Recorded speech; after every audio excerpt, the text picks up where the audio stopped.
Ishim në një takim me drejtorin e përgjithshëm të Policisë Shtetit për të adresuar një shqetësim në rritje të qytetarëve sa i përket përdorimit të monopatinave elektrike.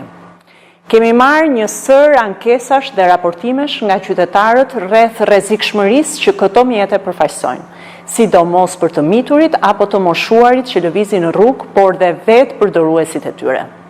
Të dhënat e Policisë së Shtetit mbështesin këto problematik në rritje. Ne kemi bërë një analizë të hollësishme në lidhje me këtë fenomen dhe kemi arritur në përfundimin që përdorimi i këtyre mjeteve po shkakton një rrezik imediat për sigurinë publike. Mjafton të përmendim faktin që vetëm gjatë vitit 2024 janë 991 raste të raportuara nga urgjencat për aksidentet me këto mjete. Midis këtyre rasteve ka pasur edhe fatalitete si dhe dëmtime shumë të rënda.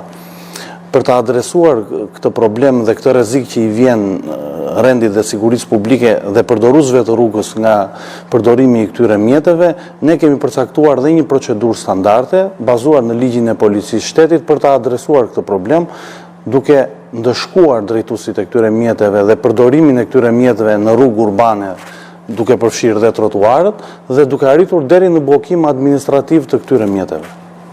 Sot i kam kërkuar Policisë së Shtetit që përkohësisht të mos lejojnë qarkullimin e monopatinave elektrike në rrugë. Gjithashtu dua të informoj të gjithë ata që e shohin monopatinën elektrike si një mënyrë biznesi për dhënien me qira ditore, duhet ta kenë të qartë që të mos investojnë në këtë aktivitet. Lejimi gjithmonë pas përfundimit të këtij procesi do të jetë i vlefshëm vetëm për përdorim vetjak të këtyre mjeteve. Ne do të hartojmë rregulla të qarta dhe të zbatueshme nga të gjithë.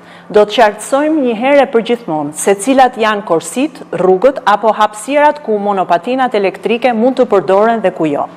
Si dhe kritere për moshën e përdorimit, masat mbrojtëse si kaska, ndriçimi apo shpejtësia e lejuar. Megjithatë, deri në hartimin e një kuadri të plot rregullator, interesi publik dikton një ndërhyrje të menjëhershme. Që nga dita e hënë, Policia e Shtetit do të përfshihet në një operacion për ndalimin e qarkullimit të këtyre mjeteve dhe prandaj kërkojmë mirëkuptimin e qytetarëve për këtë proces. Shqipëria nuk është i vetmi vend i përballur me këtë situatë. Franca, Italia, Gjermania, në rajon Maqedonia e Veriut e shumë vende të tjera kanë marrë masa drastike me bllokim të përhershëm apo të pjesshëm. Dua të sqaroj opinionin publik se ne do të analizojmë të gjithë praktikat më të mira europiane dhe do të marrim masat e nevojshme në interes të gjithë palëve të përfshira.